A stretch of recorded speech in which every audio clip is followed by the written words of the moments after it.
Assalamualaikum warahmatullahi wabarakatuh. Salam sejahtera untuk Anda semua. Selamat datang kembali di sesi ulasan kita. Hari ini kita akan menyelami satu topik yang krusial banget ini kalau Anda mau sistem manajemen mutu itu benar-benar jalan efektif.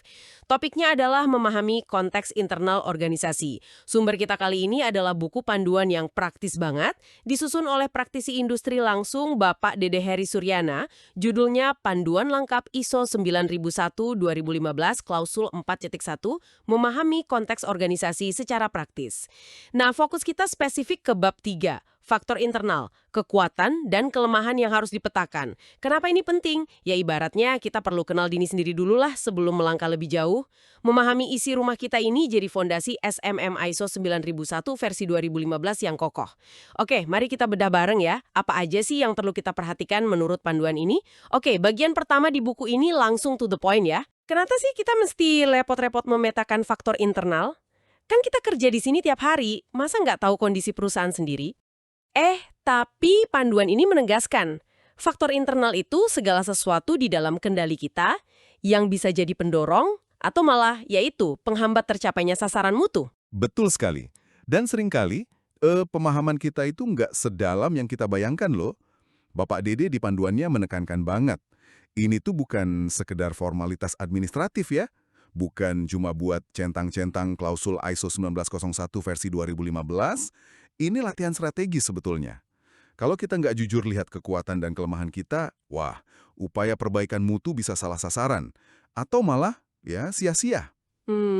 Benar juga ya. Nah, panduan ini terus membedah dua sisi mata uang internal ini. Pertama ada kekuatan atau strengths. Ini aset berharga kita, kemampuan unik, sumber daya yang oke punya, atau ya keunggulan kompetitif lah yang bisa kita manfaatin. Misalnya apa ya, mungkin reputasi merek kita udah kuat, atau tim R&D kita inovatif banget gitu. Iya, itu contoh bagus. Salah sumber daya. Ya ini yang perlu kita identifikasi dan yang penting perbaiki. Jangan sampai ini malah ngerusak kinerja mutu kita. Contohnya mungkin sistem IT kita udah jadul atau karyawan kurang dapat pelatihan. Nah, ada satu poin penting nih yang perlu digarisbawahi, yang juga disinggung di buku. Soal audit. Standar ISO 9001 versi 2015 ini kan fleksibel ya. Dia nggak minta format dokumen spesifik buat analisis internal ini. Mau pakai SWOT, monggo. Mau pakai metode lain, silahkan. Tapi jangan kejebak mikir, yang penting ada dokumennya. Auditor yang pengalaman itu nggak cuma lihat dokumen loh. Mereka bakal gali lebih dalam. Best practice audit yang sering saya lihat nih, auditor itu bakal nanya, oke, Anda bilang ini kekuatan. Terus gimana Anda manfaatin ini secara nyata di strategi atau operasional sehari-hari? Buktinya mana? Atau kalau soal kelemahan, Anda tahu ada kelemahan ini. Terus tindakan perbaikannya apa yang udah jalan? Mana buktinya? Jadi intinya di pemahaman dan tindakannya, bukan cuma dokumen di atas kertas. Wah itu poin krusial banget. Jadi benar-benar bukan latihan di atas kertas doang ya. Oke, terus area mana aja nih yang perlu kita intip waktu kita analisis internal? Panduan dari Bapak Dede ini nggak sih 5 area utama yang komprehensif? Kita coba bahas satu-satu ya, mungkin sambil kasih contoh di industri TPT, tekstil dan produk tekstil. Boleh. Itu relevan banget. Area pertama, sumber daya manusia, SDM. Apa aja nih yang dilihat di sini? Oke, untuk SDM, panduan ini nyorot beberapa hal kunci. Pertama, jelas kompetensi dan keahlian karyawan kita. Terus, seberapa loyal mereka? Gimana tingkat turnovernya, alias keluar masuk karyawan? Dan yang nggak kalah penting, budaya kerja yang ada di perusahaan kita. Nah, di industri TPT, contohnya jelas banget.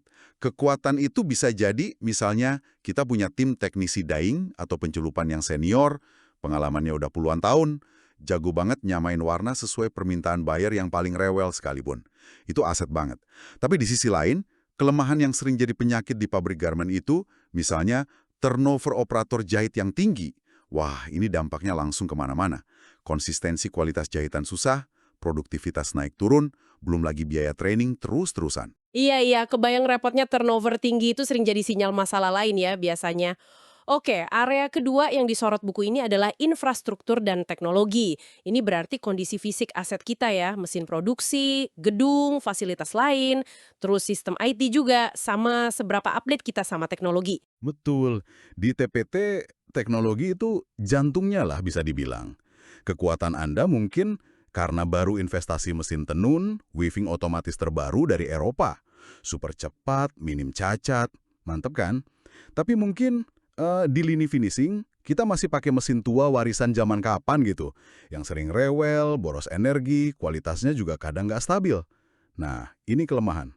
Terus, tren mutu sekarang ini juga minta kita lihat lebih jauh. Gimana soal digitalisasi? Udah pakai sensor IoT buat mantau mesin real time? Atau pakai sistem ERP yang terintegrasi? Kalau kita udah adopsi, itu bisa jadi kekuatan besar. Tapi kalau kita ketinggalan, wah bisa jadi kelemahan fatal di tengah persaingan ketat ini. Nah, ini nyambung banget sama area ketiga, proses internal. Maksudnya alur kerja kita gitu ya, seberapa efisien operasinya dari hulu ke hilir. Dan ini nih yang sering jadi biang kerok, koordinasi antar departemen. Ini area yang penuh tantangan biasanya. Kekuatan di sini, contohnya kalau kita punya SOP, Standard Operating Procedure, yang jelas banget, detail, dan benar-benar dipatuhi semua orang. Misalnya buat proses kritis, kayak nyocokin warna, color matching di lab dyeing. Tapi kelemahan yang umum banget di pabrik tekstil itu, koordinasi yang macet. Antara bagian planning, PPIC, terus knitting atau rajut, sama dyeing atau celup misalnya. Nggak sinkron. Akibatnya apa? Kain mentah numpuk di satu bagian lain nungguin bahan. Jadwal produksi jadi acak-adut, lead time molor. Nah, salah satu best practice yang efektif banget di sini tuh melakukan proses mapping. Kita petakan alur kerja secara visual. Biasanya langsung kelihatan tuh di mana bottleneck-nya, di mana komunikasinya yang mampet. Oh iya, proses mapping itu penting banget ya biar kelihatan jelas alurnya. Lanjut, area keempat ini agak abstrak, tapi dampaknya nyata banget. Budaya organisasi. Ini soal gimana komitmen ke mutu itu beneran hidup nggak di perusahaan. Gaya kepemimpinannya gimana? Karyawan dilibatin nggak buat cari solusi atau perbaikan? Ini faktor soft ya, tapi seringkali jadi penentu sukses gagalnya SMM. Contoh, kekuatan di TPT misalnya. Budaya di mana manajemen puncak itu terbuka banget sama usulan ide perbaikan atau inovasi dari level bawah, dari operator atau supervisor di lantai produksi misalnya. Mereka jadi merasa didengar, dihargai. Sebaliknya, kelemahan itu bisa berupa budaya resistensi terhadap perubahan. Misal, ada usulan metode kerja baru yang lebih efisien, ditolak sama manajer lini atau karyawan senior cuman karena, alah, kita udah biasa begini dari dulu kok. Pengalaman nyata saya nih, perbedaan antara blame culture, budaya saling nyalahin kalau ada masalah, sama improvement culture, budaya fokus ke solusi dan belajar, itu dampaknya signifikan banget ke motivasi dan efektivitas perbaikan berkelanjutan. Setuju banget. Itu kerasa banget bedanya. Oke, terakhir, area kelima yang nggak kalah vital. Keuangan dan sumber daya secara umum. Gimana kondisi finansial kita? Stabil nggak? Terus, anggaran dialokasikan gimana? Terutama buat hal-hal yang nyangkut mutu, kayak training, perawatan mesin, atau beli teknologi baru. Efisiensi biaya produksi juga masuk sini ya? Jelas, kondisi finansial ini kan yang ngasih makan SMM kita. Kekuatan di sini bisa berupa cash flow yang sehat, jadi kita bisa investasi teknologi baru, misalnya mesin digital printing canggih buat nyetak motif kain custom cepat untuk pasar fast fashion. Kelemahan yang sering ditemui ya itu tadi, anggaran buat pelatihan atau pengembangan kompetensi karyawan terbatas banget. Misalnya, pengen ningkatin skill operator spinning atau pemintalan biar bisa nanganin benang baru yang lebih halus, mentok di budget. Ini bisa jadi hambatan serius buat inovasi atau peningkatan kualitas produk. Oke, 5 area ini jadi kerangka yang jelas banget ya buat ngintip ke dalam. Nah, biar lebih kebayang lagi buku panduan Bapak Dede ini juga ngasih contoh-contoh konkret kekuatan dan kelemahan di bagian 3.3. Misalnya, di SDM, tim berpengalaman itu jelas kekuatan, tapi turnover tinggi itu kelemahan. Terus di teknologi, mesin baru canggih itu kekuatan, tapi mesin tua sering rusak ya kelemahan. Di proses, SOP jelas dan diikuti itu kekuatan, tapi kalau disiplin penerapannya rendah ya jadi kelemahan. Di budaya, keterbukaan pada inovasi itu kekuatan, tapi resistensi pada perubahan itu kelemahan. Dan di keuangan, cash flow stabil buat investasi itu kekuatan, tapi budget pelatihan minim itu kelemahan. Cukup jelas ya contoh-contohnya? Iya, tapi perlu diingat juga ada nuansa penting di sini. Seperti yang juga diisyaratkan di panduan, sebuah kondisi itu nggak otomatis jadi kekuatan atau kelemahan absolut loh. Konteksnya penting banget. Contoh ekstrem nih ya, pabrik tekstil punya mesin tenun jakar tua yang lambat banget. Sekilas, wah ini kelemahan teknologi kan? Tapi, kalau ternyata mesin tua itu satu-satunya yang bisa bikin pola kain brokat super rumit, yang niche banget, disukai desainer top, dan dijual dengan margin tinggi, nah, dalam konteks itu, mesin tua ini justru jadi kekuatan strategis yang unik. Jadi analisisnya mesti dalam, jangan cuma lihat di permukaan aja. Wah, benar juga. Konteks adalah raja ya. Oke, nah, buat gambarin dampak nyatanya analisis internal ini, panduan ini ngasih 2 studi kasus di bagian 3.4. Ada studi kasus sukses dulu nih. Ceritanya, ada perusahaan tekstil yang rajin banget analisis internal. Mereka sadar betul, kekuatan utama mereka itu SDM yang loyal dan pengalaman, plus hubungan partnership yang kuat sama buyer besar. Tapi mereka juga jujur, mesin-mesin di dyeing dan finishing udah pada tua, sering jadi sumber masalah kualitas. Apa yang mereka lakuin? Mereka fokusin investasi besar buat ganti mesin di 2 area kritis itu. Hasilnya, buku ini nyatat, kapasitas produksi naik signifikan, 25% dalam setahun, dan lead time ke buyer bisa dipangkas drastis. Keren ya? Nah, ini contoh sempurna nih. Analisis internal yang jujur, mendalam, terus ditindaklanjuti dengan keputusan strategis yang pas.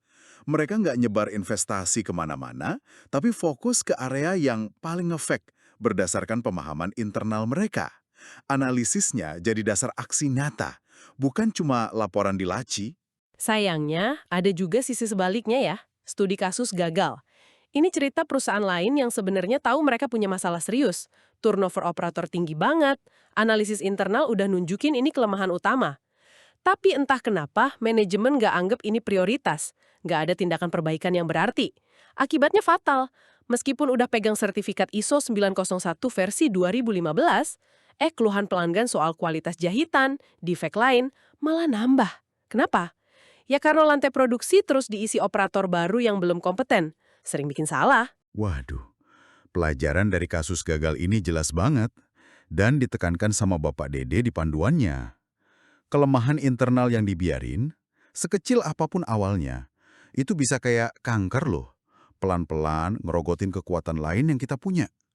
Punya mesin canggih, tapi operatornya nggak terampil. Ya percuma.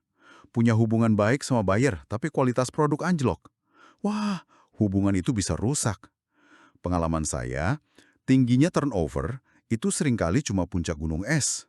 Di bawahnya mungkin ada masalah kompensasi, manajemen yang jelek, atau lingkungan kerja nggak sehat. Akar masalahnya ini yang harus dicari dan diberesin. Dampaknya bisa ngerusak reputasi dan bisnis jangka panjang ya. Panduan ini juga ngingetin, kalau kita abai sama analisis internal, akibatnya bisa pemborosan sumber daya, karena investasi jadi nggak tepat sasaran, dan kehilangan daya saing. Ya iyalah, kompetitor yang lebih pintar manfaatin kekuatannya dan ngatasin kelemahannya pasti bakal lebih unggul. Benar, dan dampaknya itu akumulatif. Awalnya mungkin cuma keluhan kecil, reject dikit. Tapi lama-lama bisa jadi kita kehilangan order besar atau bahkan kehilangan pelanggan kunci. Jadi, jangan pernah anggap remeh proses bercermin ke dalam ini. Serius. Oke. Terus cara praktisnya gimana dong? Ada alat bantunya nggak? Nah, bagian 3.5 di panduan ini merekomendasikan metode yang kayaknya udah pada kenal ya, analisis SWOT. Strengths, weaknesses, opportunities, threats. Nah, buat konteks internal ini, fokusnya jelas ke S dan W-nya. SWOT ini bantu kita mikir lebih terstruktur ada sih. Selain itu, ada juga alat bantu praktis berupa checklist analisis internal. Ini kayak pertanyaan pemandu gitu. Saya kutip beberapa contoh dari buku ya. Pertama, udah nggak Anda identifikasi minimal 3 kekuatan utama yang paling signifikan? Ya, belum. Gitu. Kedua, udah jelas belum kelemahan terbesar yang paling menghambat kinerja mutu saat ini? Ya, belum. Ketiga, kekuatan tadi udah dimanfaatin secara sadar belum dalam strategi bisnis atau sesarang mutu? Ya, belum. Dan yang paling penting nih kayaknya, untuk kelemahan yang udah ketemu, udah ada rencana perbaikan yang jelas, lengkap sama penanggung jawab PIC dan target waktunya. Ya, belum. Checklist ini bagus ya sebagai pemicu diskusi tim. Tapi sekali lagi nih, ini bukan cuma soal ngisi ya atau belum. Pertanyaan-pertanyaan ini tuh dirancang buat mendorong refleksi kritis. Apakah identifikasi kita udah cukup dalam? Kita udah jujur belum nih? Rencana tindak lanjutnya realistis nggak? Terukur nggak? Dalam audit, pertanyaan kayak gini sering banget muncul buat nguji kedalaman pemahaman kita, bukan cuma formalitas dokumen. Coba kita terapin ke contoh perusahaan garmen tadi ya. 1. Kekuatan utama. Tim desain inovatif. Oke, ya. 2. Kelemahan terbesar. Kualitas jahitan subkon nggak konsisten. Ya, ini masalah. 3. Pemanfaatan kekuatan. Fokus ke produk desain high value. Oke, ya, udah jalan. 4. Rencana perbaikan kelemahan. Audit subkon lebih ketat, kasih pelatihan dan spek jelas. PIC, manajer mutu. Target 3 bulan. Nah, ini jelas. Ya. Kalau semua ya ini didukung bukti dan diskusi yang beneran mendalam, baru deh analisis internal ini bisa dibilang efektif. Wah, contoh yang aplikatif banget itu, jadi kebayang prosesnya. Baik, rasanya kita udah kupas tuntas ya isi bab 3 dari buku panduan Bapak Dede Heri Suryana ini. Kalau boleh saya rangkum sedikit nih poin-poin kuncinya buat Anda. Pertama, ngenalin kekuatan dan kelemahan internal secara jujur. Itu fondasi mutlak buat SMM ISO 901 versi 2015 yang efektif, bukan cuma biar lulus audit. Kedua, panduan ini ngajak kita lihat komprehensif ke 5 area, SDM, infrastruktur dan teknologi, proses internal, budaya organisasi, sama keuangan.